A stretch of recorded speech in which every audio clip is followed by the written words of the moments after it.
Hey there, folks. Welcome to today's episode of the Strategy and Leadership Podcast. My name is Anthony Taylor. The podcast is shifting to C-suite conversations so we can really focus on helping the highest leaders in the organization build great cultures, build great organizations, and help them solve some of the challenges that often don't get communicated but live in their head. And today I'm interviewing JoAnn Garbin, who is the author of The Insider's Guide to Innovation at Microsoft.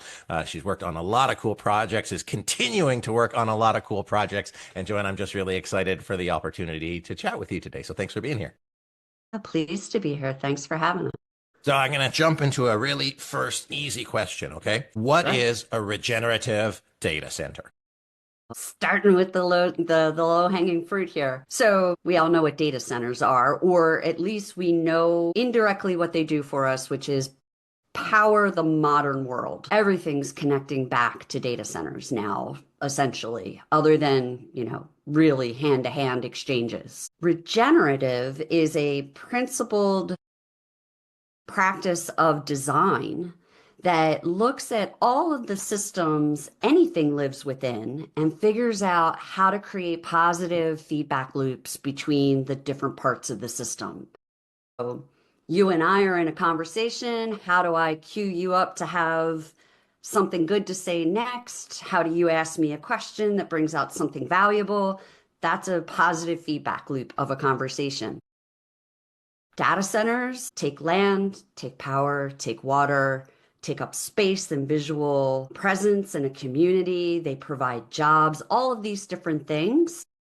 How do we better connect that to the people and planet systems that surround the data centers so that they're not taking, they're regenerating, they're giving and taking, and in turn, the other parts of the systems benefit more and more the longer the data center is there. Awesome. And so for those of you that don't know, JoAnn worked at Microsoft for 5 years. Obviously, Microsoft being a household name, having gone through so many innovations themselves over decades and decades. But now as the race for computing power increases, data increases into I don't even know, terabytes is probably the smallest range of decabytes. Lots of zeros. There we go. And so now, going through that challenge. And so, one of the things that I learned about you is, you really focus on human-centered design. You do like innovation. You do like solving problems. So talk to me about the creative journey and the design journey that went in as you were the director of innovation for this regenerative data center of the future. Sure. Yeah. And this is what we've captured in the book. So this is not the JoAnn process. One of the theories, I came into Microsoft with 20 years of innovation practice. And then I met other Microsofties with innovation practices. And we all have a couple of common pieces that build just the foundational elements of scalable, repeatable innovation. So the first thing we had to do was just go back to blank sheet of paper because data centers have been around at that point 15 years in practice at the hyperscale level, and ask the question, okay, now that we know what we know, what's possible? Because we've been incrementally improving these things for 15 years, but at some point you have to refactor the whole thing. So we went back to that blank sheet of paper. We asked a ton of questions of a ton of people, like several hundred people inside and outside of the company. And we took all of those, what we would call pains and gains. Where are the pain points and where are the opportunities? And we started to formulate a vision and a mission, a hypothesis. What if one of the big pains, by the way, is not in my backyard? Like all big infrastructure, the data center world had started to face this, we don't want you here, you're big, you're ugly, you take all our land and all our power and all our water mentality. And that not in my backyard was slowing down our ability to serve cloud services everywhere in the world and bring these tools to everyone. So we swapped it to, how do we design a data center that has communities asking us to build it in their backyard? How do we make it please in my backyard, or PIMBY? And that that question really opened up a whole world of exploration that we brought into design and paper design and whiteboard design. Not like, hey, let's go spin up 400 engineers and figure this out. It was like, how do we come up with hundreds of different solutions? See what we think will work, combine, refine, eliminate, bring in new technology. And we did that. And we ended up with something really transformative at the end of what essentially went from blank sheet of paper to initial design in about a year. And that ended up getting additional funding, and we started prototyping and moving it forward. And now seeds of it are showing up out in the world, which is really exciting to see. Awesome. And I know the answer to this, but when you say additional funding, to the tune of how much dollars? And I want our audience to understand the scope and scale of initiative such as this. Yeah, so you'll be surprised how not big a number it is. So the things I can share publicly, my core team had 6 members, and then we used figures in the thousands to augment our team with dozens of people from different domains and different practices, both inside and outside of the company. And then for the design to develop phase of getting from that paper prototype and design workbook into early first of kinds, we're talking millions. That's it. Which in the world of data centers is not a lot of money. You know, they're billions. So it's really not if you follow that process, you can do a lot with a little and get very far down the development curve and have fewer iterations after the fact that are solving for problems you could have avoided. I love that. So there's a couple things I sometimes, because so you talked about a blank sheet of paper, you talked about mission, vision, we facilitate strategic planning. So that's our jam. And you can do a lot of things. I sometimes give engineers a hard time because they think a very specific way typically, and that way to think can be extremely valuable in some scenarios and sometimes more challenging in other scenarios. But there's a really great problem solving framework. And so for you, the listener, to think about is if you are looking at a problem or an opportunity, that just like reframing, but also going to the depth of, starting from scratch without throwing the thing out. And one of the things that JoAnn also mentioned was the pains and gains. So there's a great tool that we like, the value proposition canvas. Say, hey, what are the pains? What are the gains? What are the gain relievers, pain relievers that we can provide, and really build it into like a structured system. So JoAnn, it sounds like you and your team, great Tiger team, were able to put all of those things in place, but also augment it by not saying, hey, we're siloed here. In fact, there's no way we're going to be able to accomplish this in a silo. It has to be broad reaching. We have to engage other folks. Is that fair to say? Absolutely. We dedicate 2 chapters in the patterns half of our book that talk about all of the people that you need, and it's way beyond engineers and scientists. The life cycle of innovation from blank page to scale involves absolutely everyone in the value chain. So the more you engage with them and the earlier you engage with them, the more holistic your view is when you're solving the technical challenges. So if you're just coming at it from an engineering perspective, you're going to leave a lot of value untapped, and you're also going to leave a lot of problems unsolved. But then another chapter, we focus on that value chain and the fact that 90% of the innovation happens outside of the technology. It's in business models and people systems and brand and communications and marketing and community development and economic development. All of those things, for as long as humanity has been around, we have been inventing the things beyond the thing, and those are what make the thing work. So unfortunately, we've had a disparate investment profile. We put about 90% of our innovation budgets into technology, which is 10% of what we need. And we put 10% of our invention budgets into everything else, which is 90% of what you need. So the closer leadership can get to balancing those scales or even flipping them, the better results they're going to have over the course of time. I mean, that's a really good way. 'Cause again, it's not just the tactics, but it's the context from which you think of innovation. One of the Yeah. questions I wanted to ask was, okay, we talked about good innovation. And as a leader in an organization, you may have a CEO who says, we need to change the way we're doing things. We need to innovate. We need to blue sky, just like go do it, but also make sure you have it done tomorrow. So, in your career in this space, in human-centered design, in design thinking, you talked about the good of it. What is bad innovation? Or maybe to make it more supportive and helpful for others, how can folks spot a potentially bad innovation pathway so they can hopefully kind of call it out in advance to increase their likelihood of success? Great question. I will go with you on this. There are bad innovation efforts. They're just doomed from the start. Luckily, the spectrum between what we'll call little I innovation, like incremental, routine, continuous improvement, and then big I innovation, which is blank sheet of paper, blow it all up and build it again. That's a wide spectrum.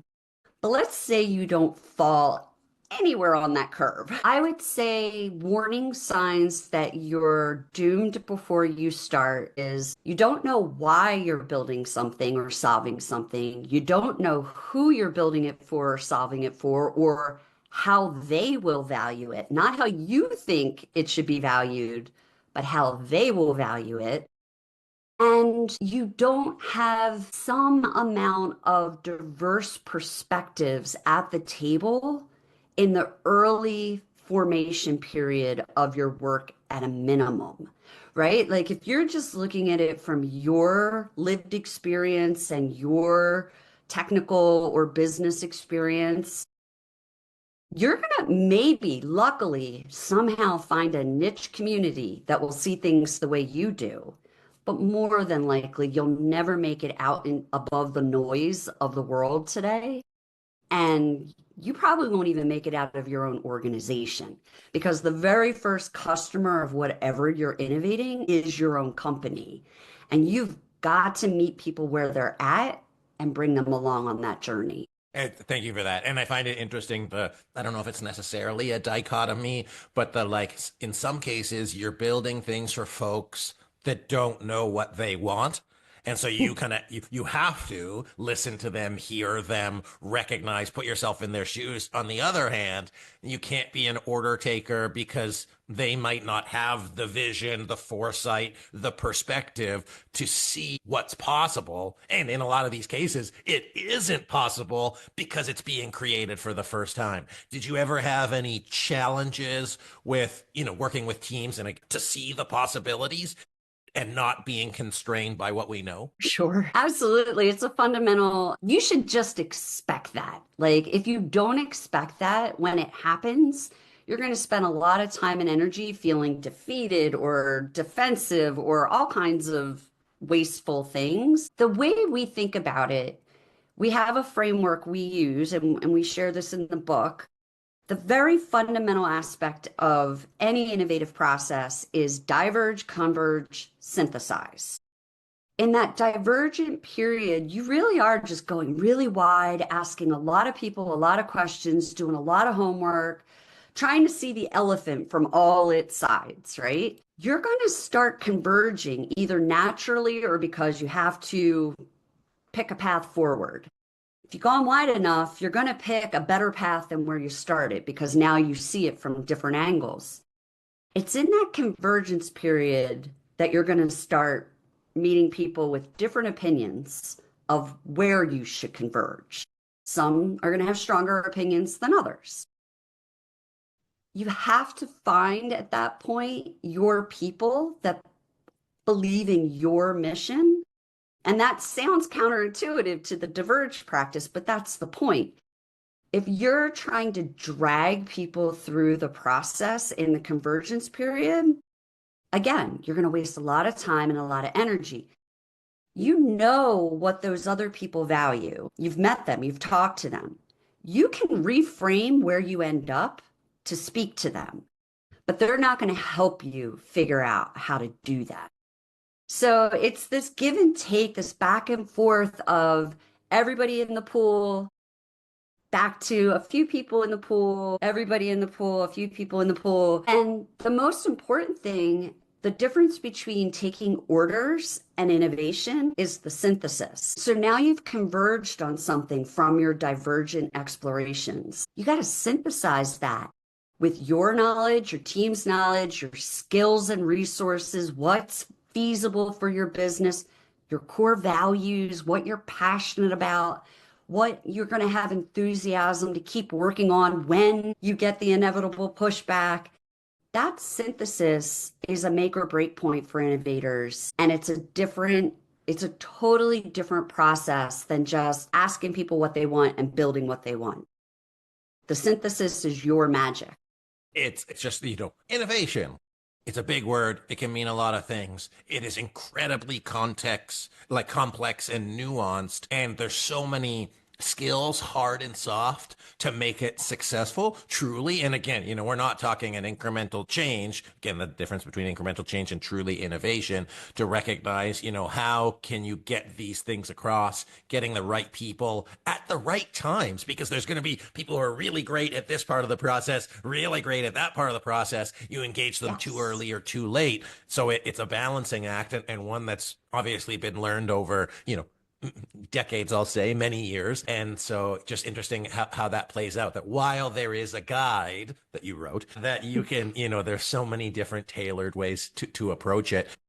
But, and then the other thing, just as I think about this when I work with teams in their strategy sessions, is they know it at the most intellectual level. They live it, they breathe it, they understand it. But then when you're actually doing an outward communication, you need to drop it down a couple levels so folks can understand it and buy it. Trust me, I know this stuff is not going to get it across when you're really looking Right. for buy-in at scale. Yes. So I have you can feel free to decline this question, okay?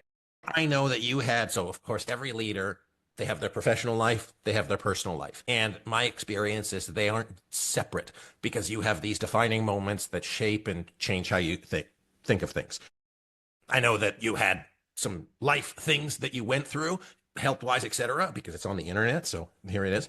Did that, and how did it shape how you think of human centered design, regeneration, like building things sustainably? And then additionally, you move from the East Coast to the West Coast, and contextually, there's a big change there. So, how, if any, have those two things impacted how you view the world, sustainability, innovation, building for people?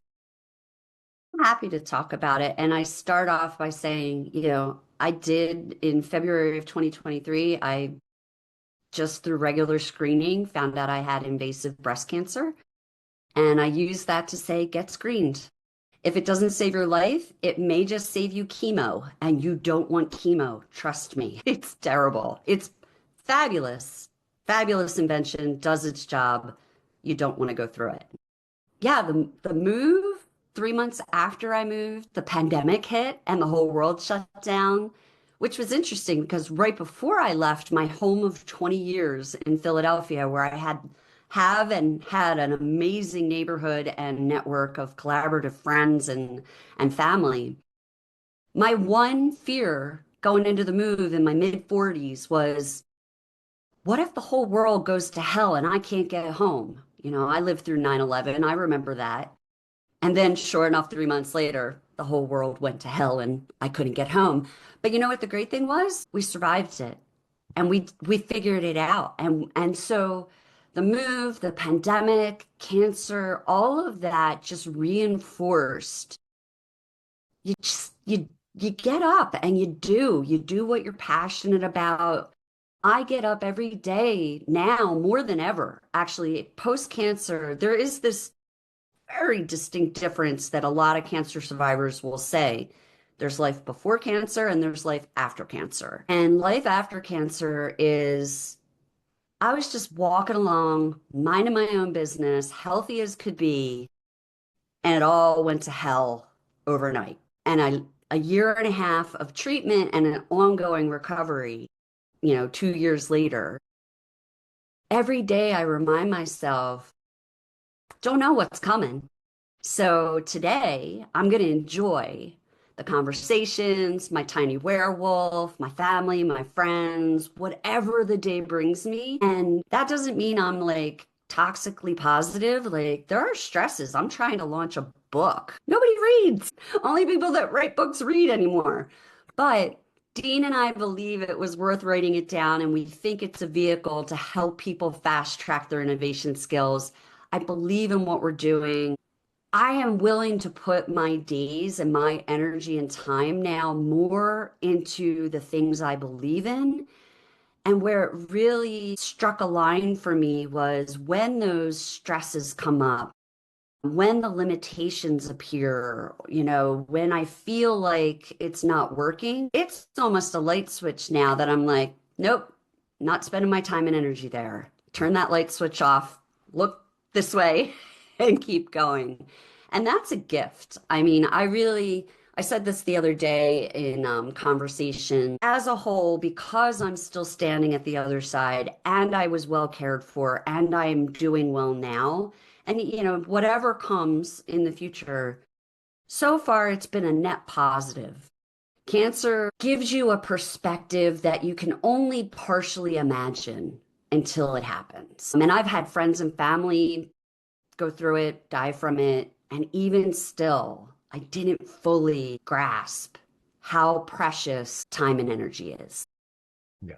Right, well, I appreciate you sharing that. I think it's, whether you read books or not, there is a lot of just a lot of stuff out there. There is the positivity, there is the optimism, there is the embrace the day, etc. Kick all the butts, if you will. But really recognizing, hey, like what's really important. And until you have those moments, those things that you realize, like today is the only today you are ever going to have. And yes, it sounds cliche, but it's effing true. It's the first time I haven't sworn on my Totally. podcast. And so I just, appreciate that, because when it comes to things like innovation, time is of the essence for a lot of these things. And so your ability to be able to contextualize that is, all the great things that have happened in the world have happened because there's been a definiteness of reason for doing it. So I just appreciate your vulnerability to share that, to share your experience.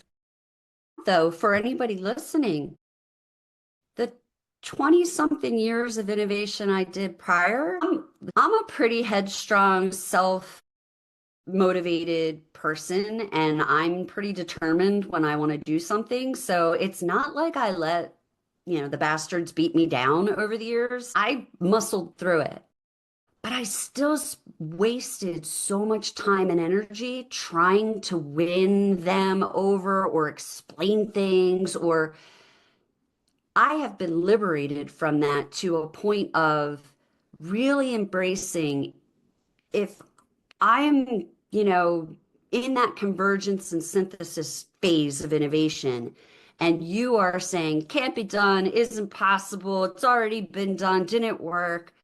Okay, thank you. Next, like, I'm not going to spend my energy there because all innovation also travels through that well-worn path of early adopters for, fast followers, and then the rest come along. When you're in that convergent synthesize phase, that's fine. Note the pushback. But if you've done your work on divergence, you can be confident in your direction and you don't have to listen to that and you don't have to waste time and energy on it. You're here. And I did over the years, and now I won't. Awesome. I love that. And, I'll also say, for you, the listeners, we have a lot of people that are, 18, 20, your early stages of your career. There's going to be innovations that aren't even out yet that you're going to embrace. There's jobs that aren't created. There's skills that you're going to learn and take on. So you can embrace that same, mentality of telling people to forget themselves as you embark on your career and embark on the things that you're passionate about, because those who have dared greatly are the only people that have been able to create, success in our world. So I just encourage everybody listening, young or old or young at heart, to really just follow what's important to you, and just do what's most important. That's ultimately the spirit of the show, and JoAnn's spirit is clear today. So JoAnn, where can people connect with you? Where can they learn more about your work? So there's a bunch of places. Right now, we're really focusing outreach on LinkedIn. So you can look me up, you can look my co-author up, Dean Carignan. The book has its own LinkedIn page, and the book has a website, www.innovation@microsoft.com. And the book is just a start. We're creating an insider community. We have a lot of people in Microsoft that are excited to share their stories. And so we have bonus chapters coming out, and we have all kinds of articles coming out in different magazines and different journals. So we want to keep this conversation going and just give people more of the how of innovation as easily as possible, so you can spend less time figuring out how and more time innovating. Awesome. I love that. Well, we'll definitely post this on LinkedIn, share everything. And if you're listening to this, connect with us on LinkedIn, like have a conversation, share what you learned, share what you applied. It can be big or small, and really just building a great community of great leaders doing great things. So JoAnn, thanks for joining me today. It's been a blast, and I wish you and Dean nothing but the best in the future. Thank you so much. Folks, my guest today, JoAnn Garbin, who's the co-author of The Insider's Guide to Innovation at Microsoft. As we were saying, innovation can come big or small. And so, really being steadfast in what you want, but also building a guiding coalition of folks, having that vision, communicating it, and as JoAnn said, synthesizing it so folks can understand it at the right points as you get bigger and smaller as you look at it. Think about it as a zoom lens. Sometimes you zoom in, sometimes you zoom out, and it's everything. Everything is just a matter of perspective. So folks, my name is Anthony Taylor. This has been the Strategy and Leadership Podcast, C-Suite Conversations. I appreciate you being here. I appreciate you subscribing. If you know anybody in your network doing strategic planning that wants to have great conversations about the future, zooming in or zooming out, be sure to reach out to us. We'll be happy to have a chat and see how we can help them. Thanks again for being here. Thanks again for watching. I'll see you next time.